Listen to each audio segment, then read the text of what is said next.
500 টাকা সেটি এখন 1000 টাকা দাম হয়েছে। এই যে অতি প্রলম্বিত করে এবং রমজানের যে পবিত্রতা রক্ষা করা দরকার সেটি হিসাবে গ্রহণ করেছে, এটি অত্যন্ত দুঃখজনক এবং লজ্জা। অনেকটাই সত্যি আছি যে আমরা সঠিক মূল্যে কেন করবে এবং এটা যে অ্যাকাউন্টে তার যে আচরণ এটা যে তীব্র নিন্দা জানাচ্ছি। আমি রাষ্ট্রবাসীর উদ্দেশ্যে আরেকটি কথা বলতে চাই, আপনার এই খাদ্য বাজারে আমরা বারবার ঔষধ বলেছি যে কাপড় ব্যবহার করে যে রং সেই মূল্য বৃদ্ধি করবেন, এটি কি ইসলামের সাথে সম্পূর্ণ ইমান বিনষ্টকারী একটি কার্যক্রম।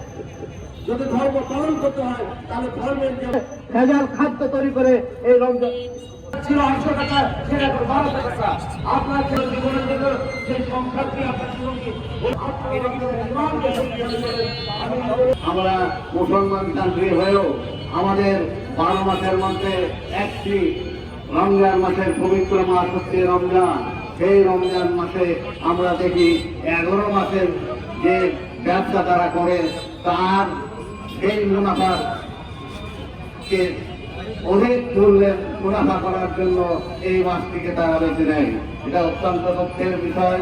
তাই আমরা আজকে এই ক্যাবের আমন্ত্রণে আমরা এখানে উপনীত হয়েছি যে আগামীতে এই ধরনের যেন অসৎ কাজে কেউ যাতে সহযোগিতা না করে এবং যারা রাস্তাঘাট থেকে শুরু করে বিভিন্ন জায়গায় ফুটপাতে ব্যবসা করছেন এবং খাদ্যদ্রব্য বিশেষ করে আমাদের ফাস্টফুড থেকে শুরু করে রমজানের যে ইফতারিগুলো দেখছি অত্যন্ত অস্বাস্থ্যকর পরিবেশে এইসব তৈরি হচ্ছে এবং বিক্রি হচ্ছে।